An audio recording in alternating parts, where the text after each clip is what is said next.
কোনটা লোক আছে আবু বকরের মতো আল্লাহ তাকে প্রশ্ন করবে, এই সাহাবাকে প্রশ্ন করা হয়েছিল। সুবহানাল্লাহ সুবহানাল্লাহ।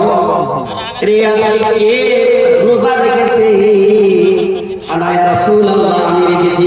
কে? হযরত আবু বকর। আজকে ইয়াদাতুল মারিজ করেছে, বিমান মসজিদ করতে বিমানকে দেখতে নিজের চলা মহল্লা কে গিয়েছিল? আনা ইয়া রাসূলুল্লাহ আমি গিয়েছিলাম আল্লাহর রাসূল। সুবহানাল্লাহ সুবহানাল্লাহ। বাইতুল মালে কিছু খরচ লাগবে, কে করবে? আনা ইয়া রাসূলুল্লাহ আমি করব আল্লাহর রাসূল। চক্কর হাত দাঁড়ি করে দিতে।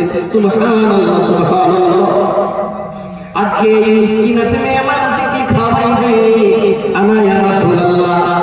এই ধরনের জানাজাতে কে শরীক হয়েছে? আনা ইয়া রাসূলুল্লাহ। সব জিনিসে আর হযরত আবু বকর হাত দিয়েছে। আপনি মনে মনে ভাববেন ওয়ালা পরশু জালসা শুনতে গিয়েছিলাম, ওখানে 1000 টাকা দান করেছি, এখানে কেমন করে করব?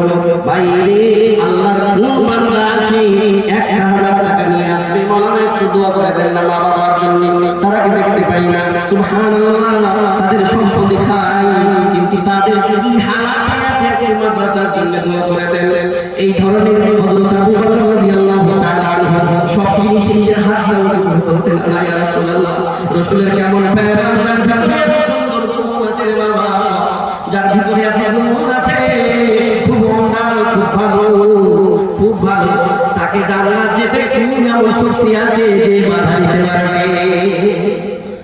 जो पूछा नबी ने